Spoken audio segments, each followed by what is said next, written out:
सो hello दोस्तों, welcome back welcome back to my day 26 of 30 days speaking challenge, जहाँ पे मैं एवरी डे स्पीकिंग प्रैक्टिस करता हूँ और कैमरा के सामने 10 मिनट्स तक 30 डेज का मेरा ये चैलेंज है।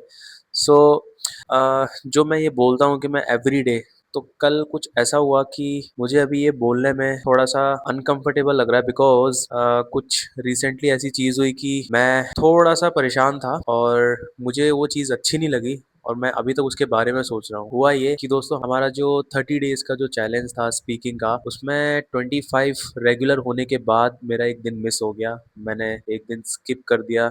रीजन क्या था वो मैं बाद में बताऊंगा। अभी ऐसा लग रहा है कि मतलब क्या, किस चीज की स्ट्रीक टूट गई हो। लोग तो स्नैप बनाते हैं, स्नैप अगर वो 30 डेज करके और उनकी स्ट्रीक टूट जाए तो उनको दुख होने लगता है इस चीज का। इस जस्ट अ स्नैप, आपने फोटो क्लिक किया, भेज दिया। बट यहाँ पे एक वो पूरा प्रोसेस है और ये अपने आप से कमिटमेंट है कि हमें रेगुलर 30 डेज तक प्रैक्टिस करनी है और अगर एक दिन भी मिस हुआ तो मैं उसको दोबारा स्टार्ट करूंगा, ऐसा मैंने स्टार्टिंग में कहा था। लेकिन दोबारा स्टार्ट करने से ज्यादा इम्पोर्टेंट ये है कि आपने स्किप करने के बाद दोबारा कैसे कम बैक किया है। ठीक है, मैं ये मान रहा हूँ कि जो मैंने एक दिन स्किप किया है नहीं करना चाहिए था, एंड उसको लेके मुझे बहुत ज़्यादा एक अजीब सी फीलिंग आ रही है, एक एनवी टाइप का एक फीलिंग आ रही है कि मैं थोड़ा हेल्पलेस फील कर रहा हूँ। बट एनीवेज, दोबारा से ट्रैक पर आके उस चीज़ को दोबारा रिज्यूम करना वो ज़्यादा इम्पोर्टेंट है। और मुझे लगता है कि एक दिन स्किप करने से कुछ बहुत बड़ा इम्पैक्ट तो नहीं होगा। इम्पॉर्टेंट चीज़ ये है कि जो चीज़ मैंने अपने आप से कही है वो मैं उसको दोबारा से रिज्यूम करूँ। ठीक है, तो हुआ ये था कि एक जो मेरा क्लाइंट है उसका कुछ प्रोजेक्ट फंसा हुआ था और वीक डेज में वो मुझे बुला रहा था, लेकिन हुआ क्या कि किसी रीज़न से मैं कहीं और थोड़ा स्टक था, तो मैं प्लान नहीं कर पाया। लेकिन उसने मुझे बहुत रिक्वेस्ट करके और बहुत ही अर्जेंसी के साथ मुझे संडे का प्लान करने के लिए बोला।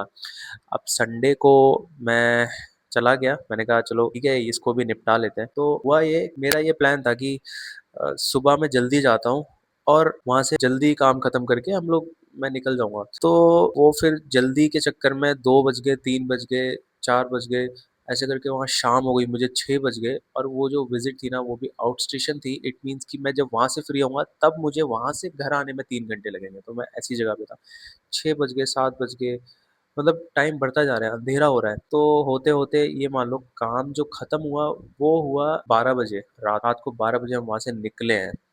तो मैं मुझे घर आने में वही ढाई ढाई 3 बज गए थे, मतलब तो 50 समथिंग कुछ हो रहे थे वहाँ पे। तो इस रीज़न्स की वज़ह से मैं उस दिन कंटिन्यू नहीं कर पाया, जो कि कल का ही दिन था। आज मंडे है, कल संडे था और मुझे सुबह-सुबह जाना था एक अगेन एक क्लाइंट विज़िट पे। तो मुझे जल्दी उठना था, तो वो रीज़न की वज़ह से मैं उठ ही नहीं पाया। मतलब वो रीज़न की वज़ह से मैं कंटिन्यू कर ही नहीं पाया। मैं आते ही जो सो गया और मैंने फिर अगले दिन सुबह उठ के अपने क्लाइंट के पास भी चला गया। ठीक है, तो ये मुझे ऐसा लग रहा है कि मैं कितने दिन बाद आ रहा हूँ रिकॉर्डिंग के लिए। कल मैं पूरा दिन नहीं आ पाया। ठीक है, और आज हमारे पास कुछ बहुत ज़्यादा स्पेसिफिक टॉपिक भी नहीं है जिसके बारे में मुझे बात करनी हो। नॉर्मली मुझे यही चीज़ शेयर करना था।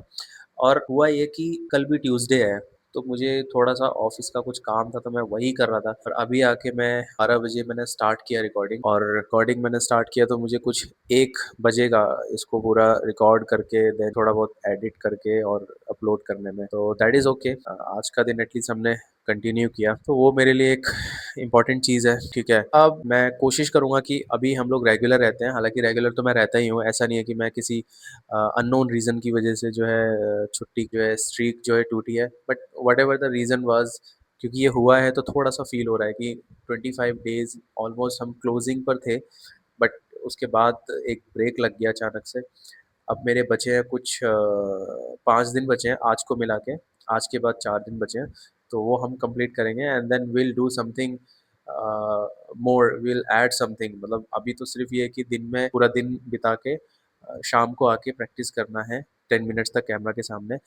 आने वाले टाइम में हम इसको थोड़ा-सा और चैलेंजिंग बनाएँगे, जिसमें हम डिसाइड करेंगे कुछ task for the next day और उनको करना है उस पूरे दिन में, और उनका रिव्यू हम वीडियो के अंदर करेंगे। और उसके बाद अगले दिन के लिए क्या टास्क है उस चीज़ के लिए बात करेंगे। मतलब जो भी चैलेंज है लाइक रिलेटेड टू स्पीकिंग और कॉन्फिडेंट, तो वो हमें रियल टाइम में भी उस चीज़ को इम्प्रूव करना होगा, उसको टेस्ट करना होगा, तो वो एक इम्पॉर्टेंट चीज़। तो वो हम स्टार्ट करेंगे एक बार ये 30 डेज़ के चैलेंज के बाद, नया जो है हम लेके आते हैं उस केस। तो यही था आज के लिए। बाकी मैं कुछ अभी थोड़ा-सा रीड कर रहा था, चैटजीपीटी के साथ भी मैं कुछ कन्वर्सेशन कर रहा था, तो मैंने ना एक बहुत ही इम्पोर्टेंट चीज़ बताई, जो मुझे अभी क्लिक हुई कुछ दिन से, मुझे जो क्लिक हो रही थी, तो मैंने जस्ट वो चैटजीपीटी के साथ शेयर किया था, तो उसने कुछ बहुत ज़्यादा उस पे डी इन डेप्थ आंसर नहीं किया, बट उसने कहा कि हाँ, ये ठीक बात है। मुझे ऐसा फ़ील हुआ कि हम लोग जैसे किसी काम को करने के लिए अपने आप को प्रिपेयर होने का वेट करते हैं। ठीक है, जब मुझे लगेगा when I will feel like to do then I will do, या मुझे जब लगेगा कि मैं वहाँ 4 लोग खड़े हैं, जब मुझे लगेगा मेरे अंदर कॉन्फिडेंट है, तो मैं जाके उनसे बात करूँगा, या कोई भी काम अगर मुझे करना है, तो मुझे मेरे ऊपर ट्रस्ट है कि मैं ये कर सकता हूँ, तो ही मैं करूँगा। लेकिन एक्चुअल में इन रियलिटी ये बिल्कुल रिवर्स होता है, और ये बिल्कुल ही मतलब हम जो सोचते हैं ना, उससे बिल्कुल अलग होता है ये। हम जो वहम लेके बैठते हैं, उससे अलग होता है। व्हाट इट मीन्स इज़ कि जो भी ये काम है, ठीक है? ये काम एक लाइन है, ठीक है? और हम लोग अज़्यूम करते हैं कि हमारा जो कॉन्फिडेंट है, या जो हमारी जो फीलिंग है, वो यहाँ पे लाई करती है, काम से पहले। कि जब ये होगा, तब मैं ये लाइन क्रॉस कर पाऊँगा, या तो काम करूँगा, या जो भी किसी से बात। लेकिन एक्चुअल में वो जो लाइन है, वो पहले आती है, देन उसके बाद आपका मूड आता है, या आपका कॉन्फिडेंस लेवल आता है। और वो कैसे होता है कि जब हम किसी से रैंडमली जाके बात करते हैं, तो हमारा कॉन्फिडेंट ऑटोमैटिकली उसी टाइम बिल्ड होता है, मतलब इट कम्स आफ्टर एक्शन।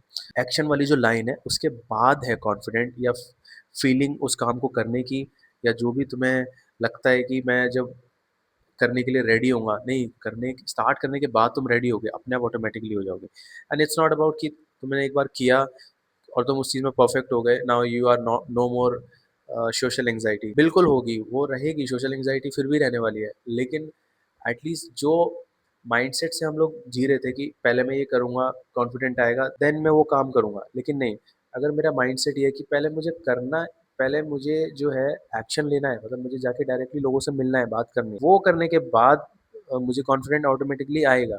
वो कॉन्फिडेंट बात की चीज़ है, पहले मैं करूँ तो सही जो कर सकता हूँ। तो ये माइंडसेट के साथ जब तुम बार-बार करने लगेंगे, तो ऑटोमैटिकली कॉन्फिडेंट, वो चीज़ मैं जस्ट डिस्कस कर रहा था, एंड चैटजीपीटी रिप्लाइड किया, दिस इज़ वेरी ट्रू, और ऐसा होता है, और ये एक्चुअल में है, लाइक तो आज के लिए बस यही है।